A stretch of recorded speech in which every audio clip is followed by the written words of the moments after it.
The process is the process. In today's episode of the Startup Selling Show, we did a Daily Dose edition. Stephen and I talk about this concept of the process is the process. A couple of quick notes about this episode.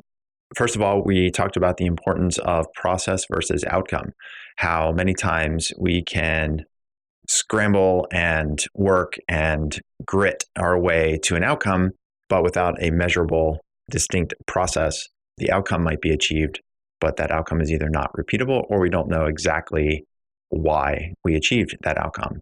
Secondly, the process is important because that allows us to then specifically test some new ideas to see how we can continuously improve.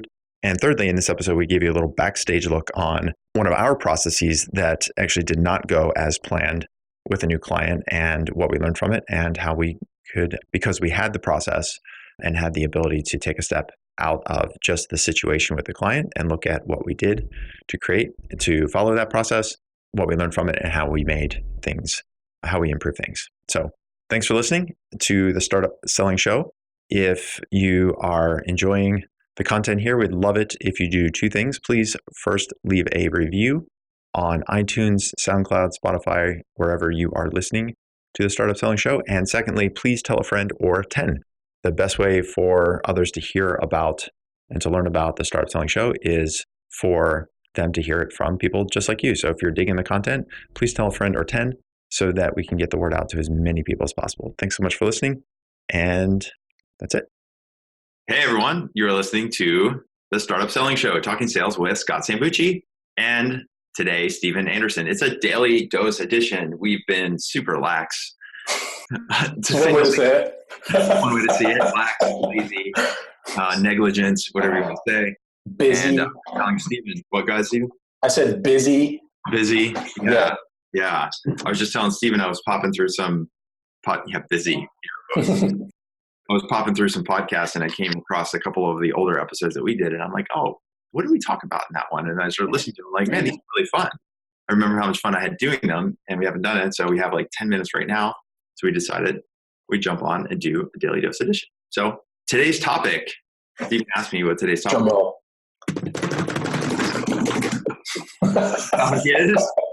The process is the process. So the reason this comes to mind is just, both some of the stuff that we do here internally with, sales and marketing and delivering to our clients and also watching our clients implement with, some of the strategies and techniques that we're teaching them. The idea that the outcome is important. What is also equally or maybe even more important is building a process towards that outcome. So that's why I chose the process is the process as the topic. So when you hear that topic, Stephen, what comes to mind for you? A couple things. I think a process is important because if you can measure something, you can master something. So if you subscribe to the whole, this is just what it is, I'm able to track what I'm doing, I'm able to see that I'm making progress, however small it might feel like it is sometimes, that's really kind of where you know and can have confidence that you are going to improve because there's a linear effect of, okay, we've started, which is the hardest part of any process. And then we have some data that we can use to tweak and hopefully adjust and get things going in the right direction as we want. Not without hiccups, as any process is, but you can kind of just sink into the discipline of a process, right? You don't have to think about all these externalities of, what do I do next? It's no, this is what we have. We're going to run this. And it allows you to really focus on getting towards the outcome as opposed to having way too many steps and getting frazzled for what might be happening. How about you? So for me, it's similar in that, so we'll take some stuff internally when we've been experimenting with some lead gen and marketing types of work. A lot of times, startups in general talk about this all the time, like lean startup and build, measure, learn, and kind of following this cycle of getting something out and then measuring how it's doing and then learning from it. Similarly, we talk about with our clients, implementing equals learning. And so this idea that you have a hypothesis or you have an expectation on how something's going to go. It may work, it may not, but having a process in place, having the plan is less important than doing the planning, for that sort of analogy as well, or that quote. And so I think for us, looking at how we're adjusting a couple of things we're doing on the marketing and lead gen side, like we knew it was going to take like months to see a difference. And knowing like that was going to be the process, everything from content that we're publishing to how we're outreaching to the market, how we're having conversations. And like when we decided to make some changes back in December, now it's end of March, we're finally starting to see some of the outcomes from those changes. And I think if we didn't have a process in place and you're just like running at an outcome without getting really clear about what's it going to take and have some at least an idea of what the steps are going to be, then I think we probably would have adjusted or changed our tact way too soon. Like we could have quit on a couple things like end of January, early February. We're like, oh, we're not seeing any results, so maybe this is the wrong thing. But knowing that, okay, this is actually, we know this is going to take a couple of months. Here is the process that's allowed us to start to see the beginnings of those outcomes. And even now, we don't absolutely know for sure this is the right decision that we made 4 months ago, but this early signals are, yeah, like this seems strong. Yeah, it's really definitely got its burden of proof for sure. And we're following the process, and we're going to follow that to a logical, not conclusion per se, but just, we're going to adjust accordingly. But it seems to make sense. Like the conversations are better. It's not as strenuous to uncover needs, and people really understand that they need the help that we can provide. And it just makes for you're opening doors. You're not pushing really hard at like, oh, well, like, does this work or not? It's just really much more natural. And like when you talk about the 5-star client thing, like it's so much clearer with this pivot that we've made. Like they're much more identifiable, and you can just really feel that they understand exactly what they need. And it just makes it a lot clearer to work with. So looking forward to having more of those conversations as things start to develop more as well. Yeah, I mean, this is like the fun part of the process where you start to actually see some of the results. It's like, when you win the game, you're like, wow, okay, wow, that was really fun. But when you're playing the game, sometimes it's really hard. And so that's, I mean, on a macro scale, 4 or 5 months thinking about the process, but also like on a daily basis and a weekly basis, I also think about this idea of the process is the process, because like for me, I've got a routine in which like I do my work each day. And I also know like on a week to week basis, okay, I know what Mondays are like. I know what Tuesdays are going to be like. I know like Tuesdays are usually really freaking busy days because especially this week, Tuesdays and Thursdays, we have tons of client stuff we were doing with, our regular coaching calls. On top of, we had a guest come in and do some training. On top of that, we had our mastermind group virtually. So we're like stacking these days up, and the clients are loving it, and they're getting all these just really busy days. Like I'm gonna have to be on all the time versus today, which is a Friday, where I can kind of sit back and do operational stuff and just kind of go at my own pace and knock things out. But just knowing at the beginning of the week, okay, this is the week ahead. And this is like when we follow this weekly schedule at the end of the week, while it looks hard and daunting on Monday morning or worse, like Sunday night, when I'm usually doing my weekly planning, I'm like, oh man, do I really want to do this? And the answer is like, well, maybe not on Sunday night, I don't want to do it, but I know by the time Friday hits, I'm glad that I did.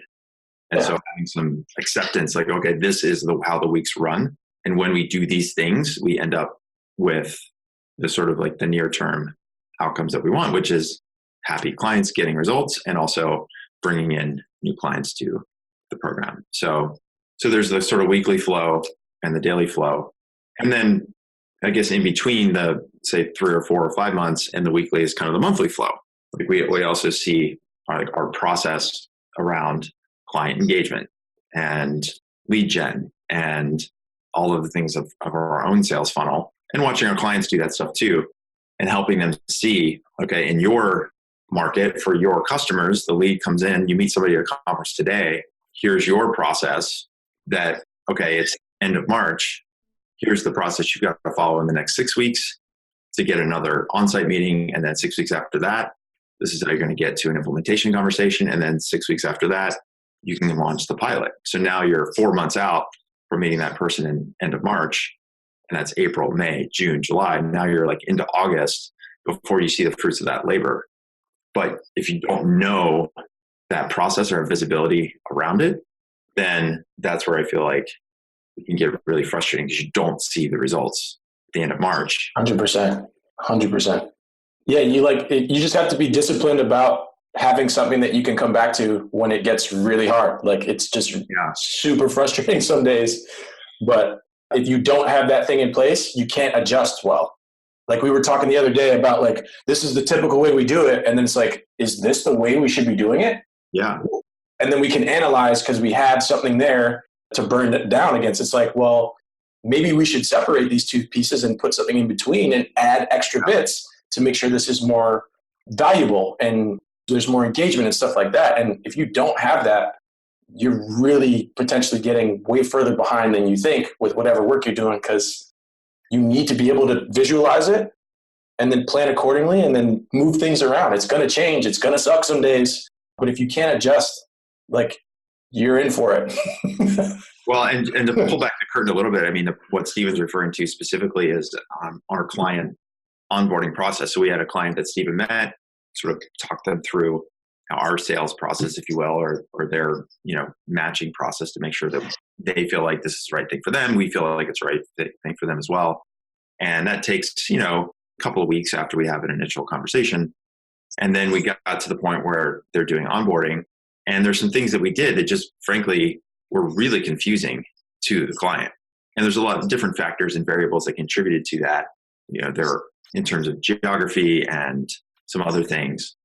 And so we have a onboarding process. Like, okay, you say, let's do it. And we go, great. These are all the things that happen in the first week. These are all the things that happen in the first month. These are all the things that happen in the first 100 days. And frankly, we screwed up this first week process, and because we hadn't run it this way in a while, and it just really, it kind of wigged out the new client, appropriately so. Like, this is our fault. But going back to the process of the process, like knowing that we have these steps, and then we could take a step back. Like Steven, like after you told me one morning, you're like, oh man, I was so mad I had to go to the gym and work this out. And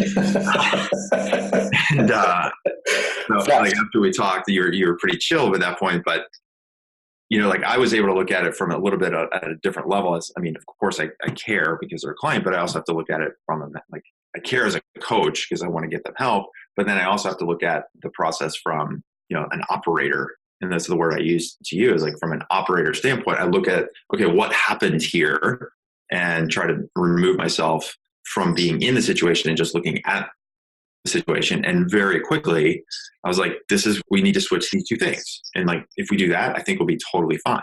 And now we have another client coming on board, and we've already adjusted that, and it's already going much more smoothly.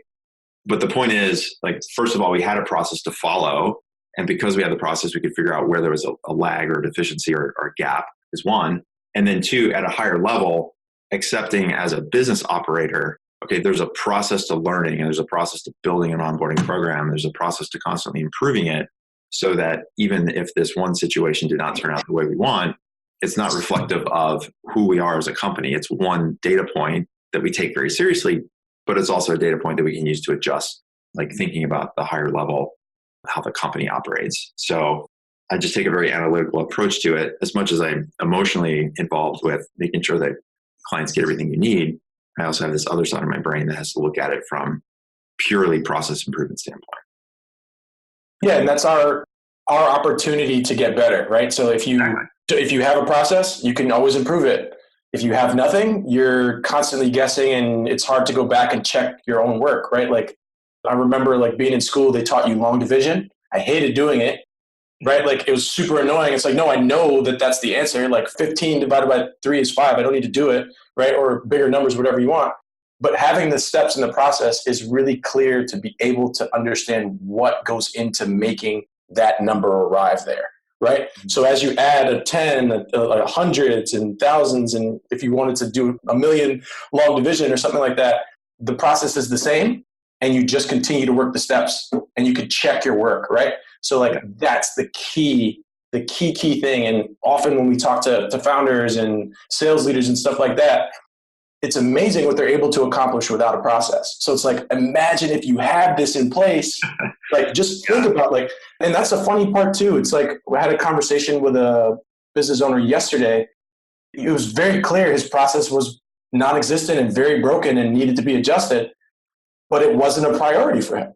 And in my mind, I'm just like, are you serious? Like, you're in business. Like, how you got to fix this? But I think it takes a certain mindset to acknowledge that things need to improve and that you are willing to look at things for the way that they are. So when you mentioned as an operator, yes, it sucks that this client is unhappy and that, but as an operator, what's the right thing for the business? Shit, we need to adjust something so that this doesn't happen.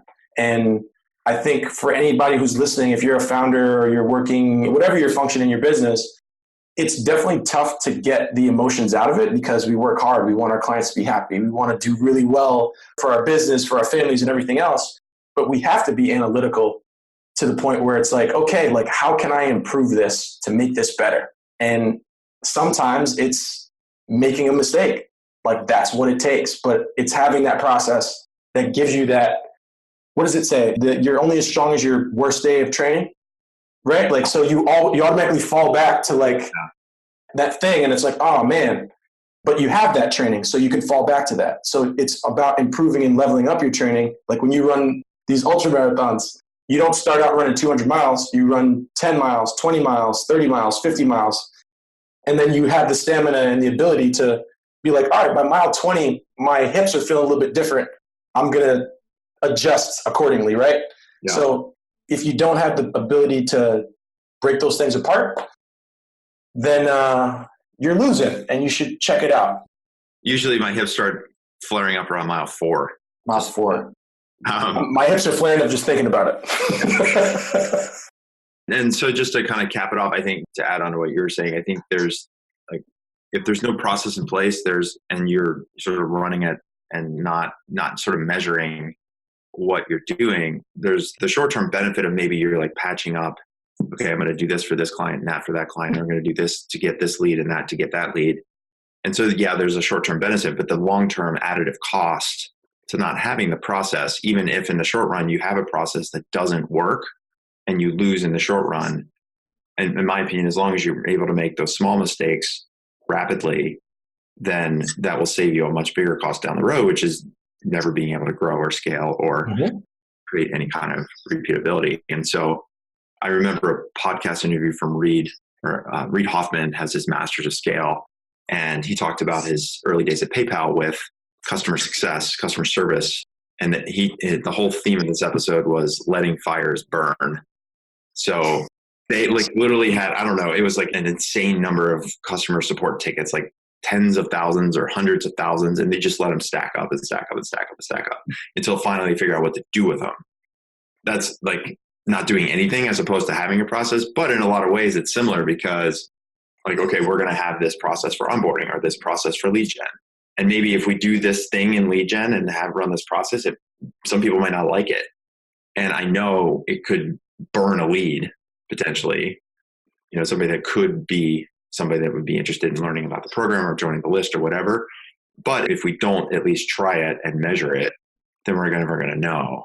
And so it's being patient and being willing to let that little fire maybe burn a little bit to figure out the greater process that is going to succeed in the long run. So we tried out some stuff with this new onboarding process that like, okay, well, that didn't work. So now we know. And we've already fixed it with the client. Everything's good and all that stuff. But I was like, okay, well, now we know. But again, had we not had a process and followed it and stuck to it, we wouldn't have known if this thing would have worked or not. So process is how you make progress. Yeah. Process is progress. Speaking of process, I got to get in the process of picking up my son from soccer right now. Yes, you do. Break, and I got to go get him. So I wanted to hop on. I'm just remembering how much I enjoyed doing these, and we haven't done it in a while, so we'll do a better job of keeping up. Thanks for being a sport and hopping into a room.